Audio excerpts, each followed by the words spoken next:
You know, sometimes I look back at my time in the service, and I still can't believe some of the things I was a part of. Most of it I can't talk about. You sign those papers, take those oaths, and certain memories just get locked away in a vault in your mind, never to see the light of day. But there's one story, one mission, that even now, years later, feels like something out of a movie. It was classified, top, secret, and if I told you the full details, you'd probably think I was making it up. But it happened. It was the mission that saved Christmas, and for years, I've wondered if I was wrong to ever keep it a secret, or if what we did was truly for the greater good. Tell me, if you were in my boots, knowing what I know, would you have done the same thing? It all started back in 2008. I was a relatively fresh-faced operative, barely out of training, and still trying to figure out which end of a high-tech communication device was up. I was part of a small, specialized unit, the kind that doesn't officially exist. Our missions were always unusual, never direct combat, always intelligence gathering, retrieval, or what they called preventative measures, which could mean anything from diffusing a diplomatic crisis before it erupted to ensuring a certain piece of technology never fell into the wrong hands. We operated in the shadows, ghosting in and out of situations before anyone even knew we were there. This particular December, though, everything felt different. There was a buzz, a tension in the air at headquarters that wasn't about geopolitical threats or rogue states. It was something far stranger. I remember it was a cold, crisp morning, about 2 weeks before Christmas. The kind of morning where your breath froze in the air, and the smell of pine needles seemed to hang heavy even indoors. I was just finishing my morning coffee, staring at the blurry news ticker on the mess hall TV, when my comm unit buzzed. It was a priority summons to Director Thorne's office, the kind of summons that makes your stomach drop a little, because it usually means something big, and rarely something good. Director Thorne was a legend, a man carved from granite and determination. He'd seen it all, done it all, and had a gaze that could strip away your deepest secrets with a single glance. Walking into his office, the air was thick with unspoken urgency. 2 other members of my team were already there. Marcus, our tech genius, a wiry guy who could hack anything from a government mainframe to a toaster, and Lena, our logistics and infiltration expert, quiet but deadly efficient, with eyes that missed absolutely nothing. Thorne didn't waste time with pleasantries. He gestured to a large holographic display in the center of the room, and what appeared there made my jaw drop. It wasn't a map of a war zone or a satellite image of a hostile compound. It was a real-time, global projection of Christmas present delivery statistics. Seriously, each continent glowed with a different color, indicating the percentage of gifts delivered, and across the board, the numbers were plummeting. North America was at 30%, Europe at 25%, Asia even lower. Thorne's voice was gravely serious. Gentlemen, Lena, we have a situation, a critical, global situation. He paused, letting the words sink in. Christmas is failing. Marcus scoffed, a nervous habit of his. Sir, with all due respect, what does this have to do with us? Are we tracking down rogue postal workers? Thorne fixed him with that gaze. This is not about postal workers, Marcus. This is about Santa Claus. The silence that followed was deafening. Lena looked at Thorne with an unreadable expression. I just blinked, sir. I managed to stammer, with all due respect, Santa Claus isn't. Real, is he? Thorne leaned forward, his voice dropping to an almost whisper.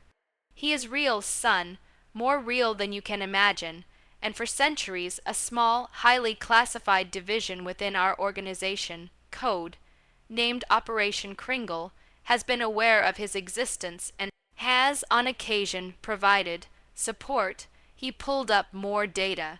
For the past 48 hours, all systems associated with Santa's operations have gone dark. No sleigh movement, no workshop activity, no magic signature, nothing. Delivery rates have plummeted, and if this continues, Christmas morning will be barren, millions of children disappointed. The psychological fallout alone would be catastrophic. Global morale would collapse. We are talking about an existential threat to festive joy, something that affects every single person on the planet, whether they believe or not. My head was spinning. Santa Claus, real, a military secret. It was too absurd to be true, and yet Thorne was serious.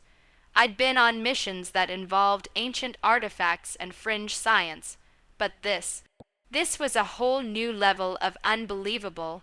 Our mission, Thorne continued, is to locate Santa, assess the situation, and if necessary, facilitate the timely delivery of presents. We have a small window. Christmas Eve is less than 2 weeks away. You are authorized for extreme measures. Failure is not an option. The fate of Christmas rests on your shoulders. Our first step was to try and establish communication. Marcus worked tirelessly, rerouting ancient, forgotten satellite frequencies, trying to ping any known Kringle relay points. Nothing. It was like Santa's entire operation had vanished off the face of the earth. Lena, ever the pragmatist, started mapping out potential locations based on folklore and historical sightings, anything from the North Pole to various remote, uncharted islands. We pored over obscure maps and old intelligence reports, some dating back to the 1800s, full of cryptic references to jolly benefactors and magical conveyance systems. After 2 days of dead ends, Marcus finally got a hit. A faint, almost imperceptible energy signature, consistent with the magic signature Thorne had mentioned, emanating from a remote, unexplored region of the Arctic. It was deep within an ice field, far from any established human presence, a place where even polar bears rarely ventured. We packed our cold weather gear, specialized drones, and a whole arsenal of non-lethal equipment. The journey was grueling. We took a specialized long-range transport, then switched to snowmobiles, pushing through blizzards and whiteouts that would have turned back any normal expedition. The cold was biting, the kind that goes straight to your bones, and the isolation was absolute. Finally, after what felt like an eternity, our sensors started screaming. The magical signature was strong, almost overwhelming. We topped a rise, and there it was, a massive, sprawling complex carved directly into the ice and rock. It wasn't modern, sleek, or military. It looked like something out of a fairy tale, with whimsical turrets, twinkling lights, and snow-covered eaves. The workshop, but something was wrong. There was no smoke from the chimneys, no bustling sounds of elves, no telltale jingle of sleigh bells. It was silent, unnervingly so. We approached cautiously, our weapons at the ready, though I had no idea what we expected to find. A hostile takeover by rogue elves, a Grinch with a particularly nasty virus. The main gates, massive and carved with intricate festive designs, were slightly ajar. We slipped inside. The inner courtyard was deserted, covered in a thick layer of untouched snow. The lights, which had seemed so welcoming from a distance, flickered erratically, casting long, dancing shadows. As we moved deeper, through winding corridors and vast cavernous rooms, the silence was broken only by the crunch of our boots and the hum of our equipment. We found the elves in the main workshop, hundreds of them, not hostile, not injured, but frozen. Not physically frozen, but mentally. They were standing perfectly still mid-task, tools in hand, eyes wide and vacant. A half-painted toy train, a partially sewn doll, a half-filled sack of presents, everything stopped in suspended animation. It was eerie, like walking through a tableau from a haunted Christmas dream. Marcus ran a diagnostic scan. There, in a deep catatonic state, he whispered, his voice full of an almost childlike horror. Brain activity is minimal, almost zero. It's like their joy, their purpose, has been completely drained. Lena, ever the professional, pointed to a shimmering, ethereal residue coating everything. Magic dampening field, something suppressing their ability to function, and by extension, the magic that powers this place. Then we found Santa. He was in his central office, a cozy room filled with maps, lists, and the warm glow of a roaring fireplace, except the fire was just embers, and the room was freezing. Santa himself was slumped in his massive armchair, his usually rosy cheeks pale, his iconic red suit looking faded and limp. He was conscious, but barely. His eyes were open, unfocused, staring blankly ahead. He looked like all the joy had been sucked out of him, leaving behind only an empty shell. "Santa," I ventured, my voice cracking slightly. He didn't respond. Marcus quickly deployed a small medical drone to scan him. "His vital signs are incredibly low," Marcus reported, his voice tight. "Energy levels are almost non-existent. It's like he's fading away." It was Lena who noticed it. A faint, shimmering crack in the large globe map of the world that dominated the room. It was like a spiderweb fracture, originating from a single point. She touched it, and a ripple of dark energy pulsed outwards. "This isn't a dampening field," she said, her voice grave. "This is a siphon. Something is actively draining the magic, the joy, from this entire operation, and it's coming from that crack." We followed the lines of the crack, which led us down into the deepest parts of the workshop, into ancient tunnels we hadn't seen on any of the blueprints. The air grew colder, heavier, and the sense of dread intensified with every step. Finally, we reached a vast subterranean chamber. In the center, a swirling vortex of dark energy pulsed and writhed and anchored to it, a massive, grotesque machine. It was made of twisted metal and arcane glyphs, humming with a sinister power, and standing before it, silhouetted against the dark energy, was a figure. Tall, gaunt, wrapped in shadows, with eyes that glowed with malevolent glee. He was laughing, a dry, rasping sound that echoed through the chamber. "Ah, guests," he hissed, his voice like gravel, just in time to witness the grand finale, the end of an era, the end of childish dreams, the end of Christmas. This was it. The moment of truth. This wasn't some rogue agent or terrorist.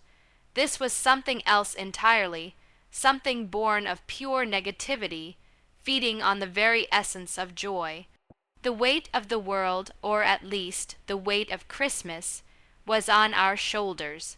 We had trained for countless scenarios, faced down seemingly insurmountable odds, but nothing had prepared us for this. We had to act, and we had to act fast.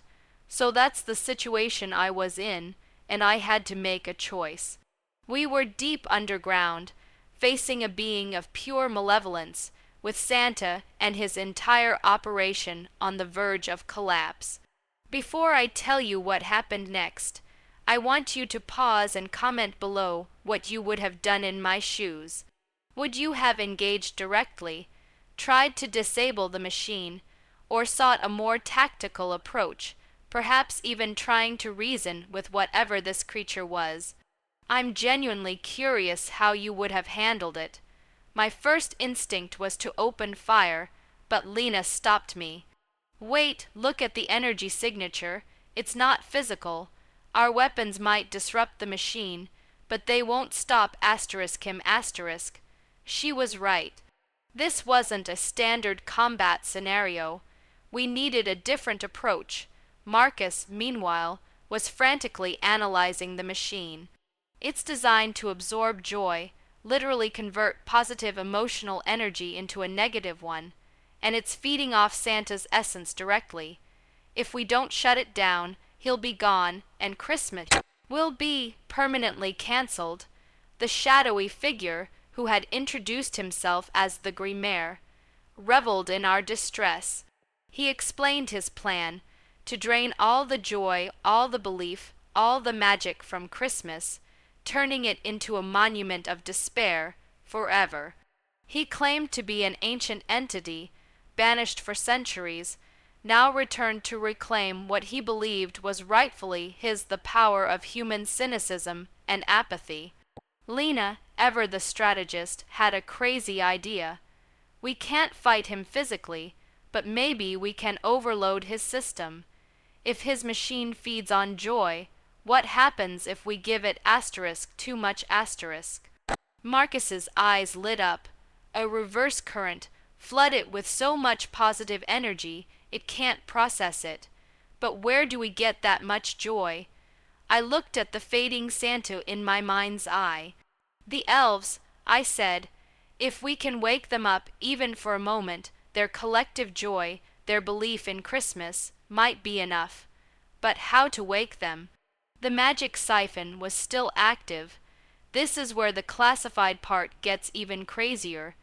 Director Thorne had given us a safe, a last resort in case of extreme magic suppression. It was a device, small and unassuming, that looked like a simple wooden music box. He'd called it the Heart of Cheer. It was designed to emit a pure, unfiltered wave of Christmas spirit, a concentrated burst of joy. But he'd warned us it was a one-shot deal, incredibly powerful and unpredictable. It could either jumpstart the magic or completely shatter it. We formulated a plan. Lena would create a diversion, drawing the Grimaire's attention away from the machine.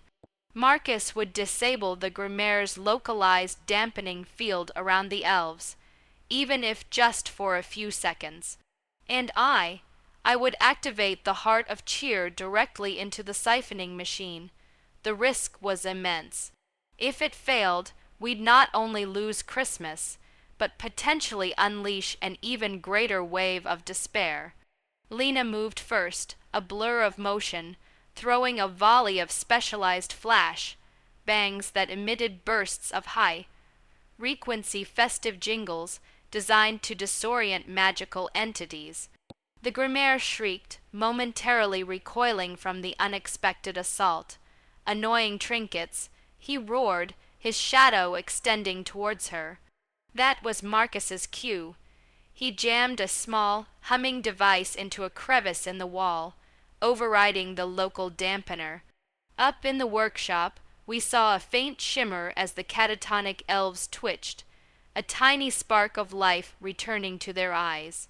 It was barely a flicker, but it was enough. I rushed towards the siphoning machine, the Heart of Cheer, clutched in my trembling hands. The Grimaire, realizing my intent, screamed, "No, you fool, you'll destroy everything." He lunged at me, his shadowy form stretching, tendrils of darkness reaching. I didn't hesitate. With a prayer, or maybe just a desperate hope, I slammed the music box against the main conduit of the machine. There was a blinding flash of light, a deafening crackle of energy. For a moment, I thought I'd vaporized myself. The chamber was engulfed in a swirling maelstrom of conflicting energies, the Grimaire's dark power fighting against the pure, vibrant surge from the Heart of Cheer. The machine groaned, its twisted metal warping, glowing red-hot, then freezing over with ice, then pulsing with vibrant colors.